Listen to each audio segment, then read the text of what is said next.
Aduh, aduh, aduh, aduh. Ini adalah review Gatot Kaca. Lebih tepatnya Satria Dewa Gatot Kaca.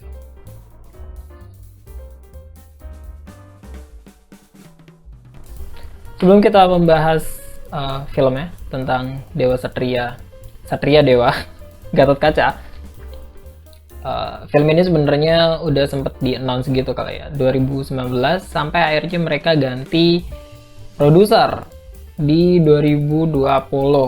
Jadi timnya juga mungkin ganti dan sebagainya. Kemudian kursi sutradaranya itu sekarang dipegang oleh Hanung Bramantyo. Jadi ini film Hanung Bramantyo yang superhero pertama dan mungkin action ya, karena kebanyakan Hanung Bramantyo kan filmnya kayak drama-drama gitu. Jadi mungkin ini jadi film pertama dia yang full action dan temanya superhero. Oke, jadi di review ini akan dibagi menjadi anggaplah dua bagian. Yang pertama itu general review, yaitu mengenai film ini secara general tanpa spoiler dan sebagainya. Dan yang kedua adalah lebih detail lagi pembahasannya. Jadi mungkin akan menyinggung-nyinggung sedikit tentang spoilernya, tapi ya bebas mau ditonton sampai akhir atau enggak, atau enggak. Oh, film ini udah ada dari tanggal 7 dan saya nontonnya tanggal 7, tapi kalau nggak salah sih bakal ada di semua bioskop tanggal 9. Jadi mungkin ada beberapa yang belum bisa nonton karena di bioskopnya belum ada, tapi ini di beberapa bioskop sudah ada sejak tanggal 7. Oke, jadi Satria Dewa Gatot Kaca secara general akan dibagi jadi dua mengenai cons dan pros-nya. Kalau dari cons atau anggaplah sesuatu yang kurang dari film ini, yang kerasa banget untuk saya pribadi adalah tiap adegan action kameranya tuh movementnya pindahnya cepet-cepet banget. Jadi kadang nggak kelihatan sebenarnya siapa yang mukul atau gerakannya kayak gimana tuh agak sulit ngikutinnya. Nggak tahu. Mungkin di orang lain itu biasa aja, tapi menurut saya tuh terlalu movement pindahnya tuh cepet-cepet banget dan agak nggak steady gitu loh. Jadi kayak goyang-goyang gitu. Sebenarnya itu biasa dipakai untuk di film-film action sih, tapi melihat perkembangan film action di Indonesia ke belakang, action kita tuh udah jauh banget gitu loh. Jadi pas ngeliat film ini agak sedikit memusingkan untuk melihat adegan actionnya. Entah, mungkin karena mata saya sendiri di ruang gelap dan pakai kacamata gitu, jadi agak sedikit terganggu. Tapi yang jelas sih banyak action yang apa ya, kesannya patah-patah banget karena kameranya pindah-pindahnya cepet gitu. Jadi nggak kelihatan gerakannya kayak gimana, hasilnya apa, tiba-tiba udah jatuh aja gitu. Jadi agak sulit untuk ngikutinnya. Plus karena di dalamnya ada Kang Cecep dan Kang Yayan. Jadi sayang gitu, mereka kan legend lah ya di film action di Indonesia, bahkan udah nyampe nasional. Jadi sayang kalau koreografi mereka nggak terlihat dengan apa ya, dengan mulus gitu. Kemudian ada juga mengenai ini agak apa ya, secara penyusunan di babak pertama tuh ceritanya tuh lompat-lompat gitu loh. Kadang ada beberapa adegan yang kok tiba-tiba dia udah di sini, kok tiba-tiba udah pindah lagi. Jadi sebenarnya ini tetap ada di nyampe akhir, cuma kayaknya di bagian awal tuh bener-bener patahan dari scene ke scene-nya tuh terlalu patah gitu. Jadi untuk ngikutinnya kadang agak bingung, kok tiba-tiba dia udah pindah di sini, tiba-tiba udah ngelakuin ini, tiba-tiba udah, jadi ya gitulah ya, rush gitu. Jadi banyak hal yang tiba-tiba muncul. Kemudian untuk plot twistnya, ini nggak tahu perasaan saya doang atau gimana, tapi kalau melihat film superhero di Indonesia, yaitu Gatot Kaca dan Gundala, yang saya perhatikan adalah mereka tuh punya plot twist yang berlapis-lapis. Kayak kita udah selesai, oh ini plot twistnya nih, ternyata di dalam plot twist nanti ada plot twist lagi. Jadi ada beberapa bagian plot twist, ada beberapa layer, beberapa lapis gitu ya, tapi secara build untuk ke plot twistnya tuh kurang rapi. Nggak tahu secara penyusunan atau secara penulisan, tapi yang jelas ngerasa plot twistnya tuh seakan-akan ada hanya untuk membuat orang kaget. Kemudian ada beberapa plot hole di film ini yang nyambung juga dengan plot twist tadi. Cuma sayang aja gitu, plot hole-nya tuh kelihatan di depan muka gitu. Jadi agak bikin gatel nyampe bagian akhir kok bisa kayak gitu. Untuk orang yang udah nonton, ini rame ya, entah di Facebook, di Twitter gitu, di timeline tuh pada membahas mengenai product placement yang sangat kelihatan. Kesannya dipaksakan banget, sebenarnya nggak oke sih gitu, karena dipakai pada saat yang memang sepertinya produk-produk itu dipakai di saat itu gitu loh. Jadi momen-momen tertentu kayak makan misalnya, ntar ada permen dia makan, atau ada nyamuk dia pakai semprotan nyamuk gitu ya, atau minum gitu kan, terus ada produk minuman. Cuma kok jatuhnya inget sinetron-sinetron di di TV gitu, yang tiba-tiba harus ada produk yang harus diliatin ke kamera secara gamblang. Nah itu banyak orang yang udah merasakan dan sepertinya terganggu dengan hal itu. Tapi melihat tweet dari si sutradaranya sendiri, ya harus diakui ternyata itu memang tuntutan dari kliennya atau investornya mungkin ya, yang punya dana. Jadi mau gimana, dia pun ngomong, udah dia jelasin kalau ya kalian bisa cek sendiri tweetnya di Twitternya Mas Hanung ya. Jadi emang ya begitulah memang. Sama satu lagi sih, film ini terlalu banyak eksposisi ya kayaknya. Jadi di film itu biasanya kan ada istilah show don't tell, dimana lebih baik kita memperlihatkan sesuatu daripada menjelaskan secara verbal suatu hal gitu. Jadi tapi di film ini tuh banyak banget penjelasan-penjelasan, entah itu kekuatan, entah itu cara memakai senjata-senjatanya, itu yang dijelaskan secara verbal dan detail gitu loh. Jadi itu kesannya eksposisi di mana-mana.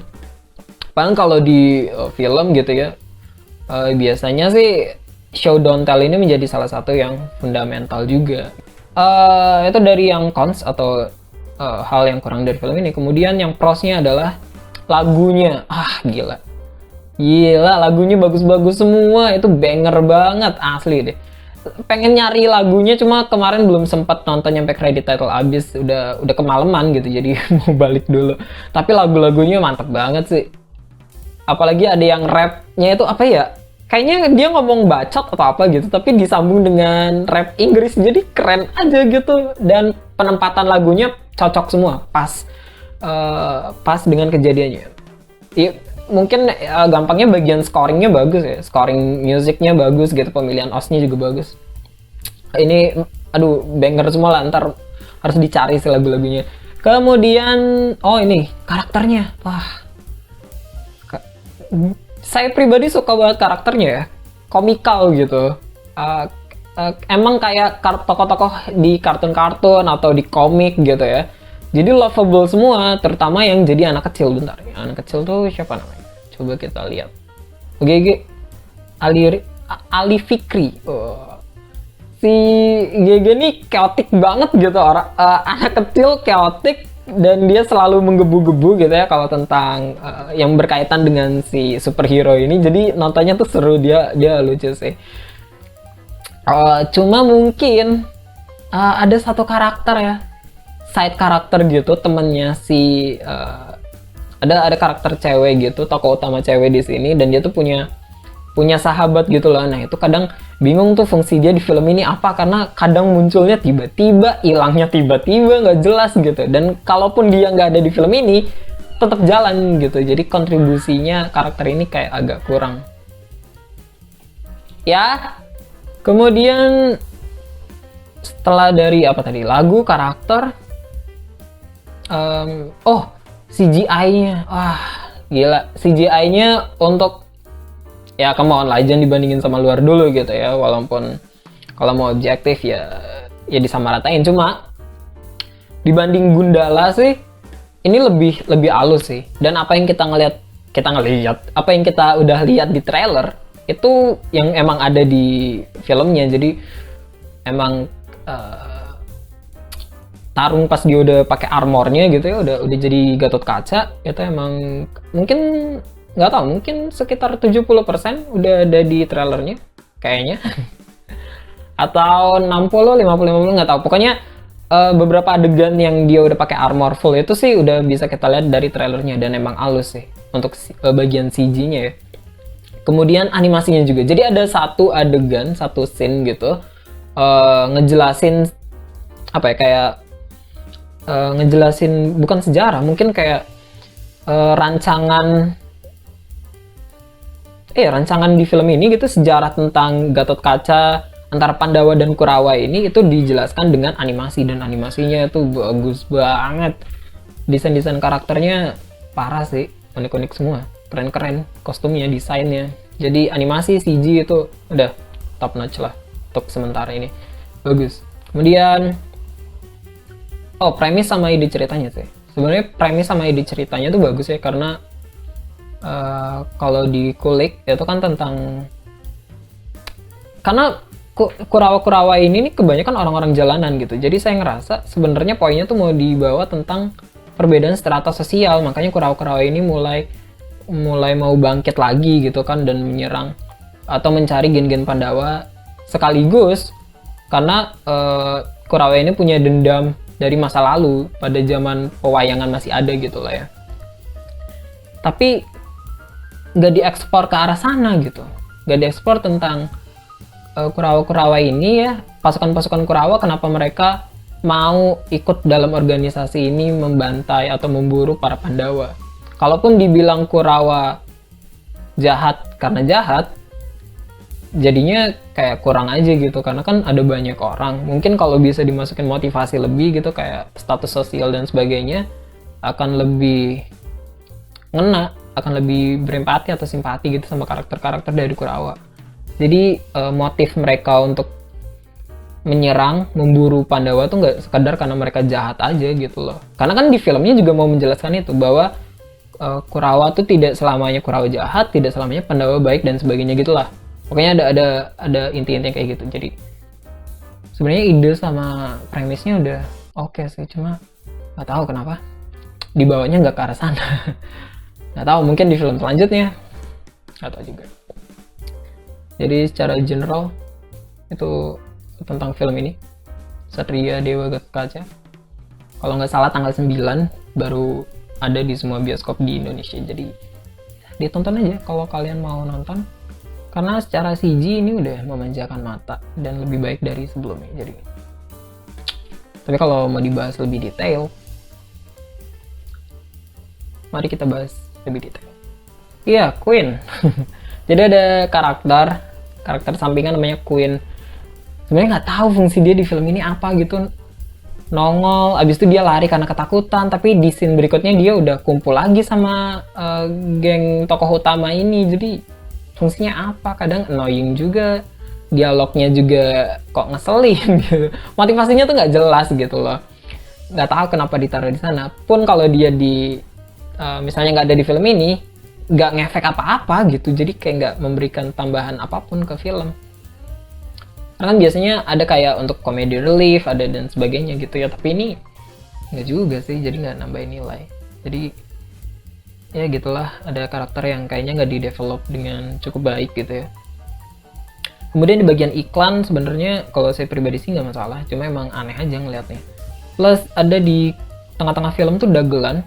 Ini bagus banget sih, karena itu kan Punokawan ya, dibikin kayak modern gitu. Biasanya kalau kita nonton di pewayangan tuh ada di tengah-tengah tuh emang ada adegan dagelan gitu, Punokawan. Kan ada Petruk, Semar, Gareng, Bagong gitu ya. Ya yang kayak gitu-gitu lah untuk ya tuh dagelan komedi-komedi gitu. Sebenarnya tadinya udah seru gitu ya ngikutinnya. Tapi terakhir ternyata itu iklan salah satu marketplace gitu loh. Pun itu anggaplah product placement gak masalah, tapi mereka tuh dari awal nggak muncul dan tiba-tiba udah kenal aja sama Gatot Kaca gitu loh. Jadi kayak loh, kalau mereka emang udah kenal harusnya dari awal biar impactnya lebih gede gitu, biar mereka kesannya nggak tiba-tiba muncul di tengah film. Nah itu tuh banyak banget karakter kayak gini yang tiba-tiba muncul di tengah film tanpa kejelasan. Kemudian kalau dari plot twistnya tuh emang dibikin mau berlapis-lapis gitu ya, tapi kesannya mah nggak di-develop atau nggak dibangun dengan baik gitu. Kayak ternyata bapaknya tuh musuhnya, ternyata bukan, ternyata teman bapaknya yang musuhnya gitu, ternyata teman bapaknya yang musuhnya ini dikhianatin lagi sama kaki tangannya, jadi banyak banget plot twistnya mau dikasih lihat, ditumpuk. Kesannya tuh kayak mau dibikin kompleks tapi nggak ditulis dengan rapi gitu loh, jadi agak bingung juga kadang. Yang Gundala juga sebelumnya plot twistnya tuh mirip-mirip kayak gini, bentukannya tuh ada berlayer-layer tapi kurang ngerapiin aja sih mungkin ya, nggak tahu juga lah. Tapi ya, kerasanya tuh kayak rough gitu, kerasnya kayak masih kasar, tapi ya oke lah gitu. Kalau plot twistnya emang mau dibikin gitu oke. Cuma masalahnya di sini tuh jadi nimbulin plot hole, misalnya kayak pas Gatot Kaca sama bapaknya mau ke dimensi Patala ya, itu kan bapaknya bilang untuk membuka pintu ke dimensi itu mereka harus gabungin 2 pusaka, mereka gabung, bisa mereka pindah tuh ke Patala. Dikirain emang ke Patala tuh cuma bisa pakai itu, tapi tiba-tiba temen-temennya Gatot Kaca yang lain juga bisa ke dimensi Patala. Itu pakai apa? Nggak dijelasin, tiba-tiba nongol aja di terakhiran. Jadi gimana ya ini sebenarnya gimana sih fungsi dimensinya atau cara kerja dimensinya itu gimana, nggak tahu. Nggak jelas. Tadi ngomong harus pakai pusaka tapi ternyata nggak juga tuh, buktinya teman-temannya bisa nongol atau pintunya kebuka gitu aja gitu, tapi pintunya kan bentuknya kayak apa namanya, kayak asap-asap gitu loh, jadi ya gitulah, agak bingung di situnya. Ini juga agak ngeselin sih, kan ada beberapa karakter yang mati di film ini dan dibikin drama gitu, dibikin dramatis, tapi penonton gak simpati dengan kematian itu. Kenapa? Karena setidaknya saya nggak simpati karena kita tuh nggak dilihat kedekatan tokoh-tokoh yang berkaitan dengan yang akan meninggal ini, yang akan mati ini, meninggal. Itu nggak dilihatin sebelumnya. Jadi pas mereka meninggal, mereka sedih, kita nggak bisa ikut sedih karena kedekatan mereka itu dilihat pas mereka matinya, terus flashback gitu loh. Atau bahkan ada yang setelah kematiannya baru ada flashbacknya. Jadi ya kita nggak ke-build dulu perasaan mereka dekat atau gimana nya. Pas mereka meninggal aja baru nongol flashbacknya, kayak sahabatnya Gatot Kaca gitu ya, itu kedekatannya kelihatan gitu, kayak mereka ngobrolin sebagainya setelah Gatot Kaca datang ke kamarnya, itu setelah si temannya meninggal gitu ya. Jadi kayak oh ternyata mereka dulu sedekat ini gitu. Terus karakter jahat di terakhir si profesor itu meninggal juga, kedekatannya juga diperlihatkan setelah dekat-dekat meninggal. Jadi banyak banget adegan yang mau dibikin dramatis tapi nggak di-build dulu sebelumnya, jadi kesannya cuma ya udah meninggal aja gitu. Kita nggak tahu mereka sedekat apa sebelumnya, kita tahunya pas mereka mau meninggal atau setelah meninggal. Jadi kurang bisa bersimpati atau berempati pada karakter-karakter yang dibikin meninggal secara dramatis di film ini. Gitu sih paling. Tapi terlepas dari semua kekurangan yang ada, sebenarnya Gatot Kaca oke-oke aja sih. Maksudnya untuk have fun gitu ya, untuk ditonton, dan udah lama juga kita nggak dapat film superhero lagi dari Indonesia, dan ini juga akan menjadi universe yang baru. Lebih light ini dibanding Gundala secara humor, secara cerita gitu ya. Jadi kayaknya kalau bisa diumpamakan, Satria Dewa akan menjadi MCU dan Bumi Langit akan menjadi DC karena pembahasannya lebih dark dan sebagainya. Jadi ya ini fun kok untuk ditonton, ya sekedar kita menonton, menikmati aja ya, ini fun gitu. Kalau mau dipikirin banget ya kekurangannya jelas masih ada di mana-mana ya, tapi kan ya mungkin untuk perbaikan kedepannya menjadi lebih baik. Karena secara CG ini udah mantep banget, efeknya ya, VFX-nya tuh udah keren banget lah CG-nya, jadi segitu. Mungkin kalau mau dikasih skor sama kayaknya saya bakal ngasih sama kayak Gundala dulu pas nonton deh, sekitar 6,5 sampai 7 dari 10 ya gitu. Jadi itulah review tentang Gatot Kaca versi saya. See ya.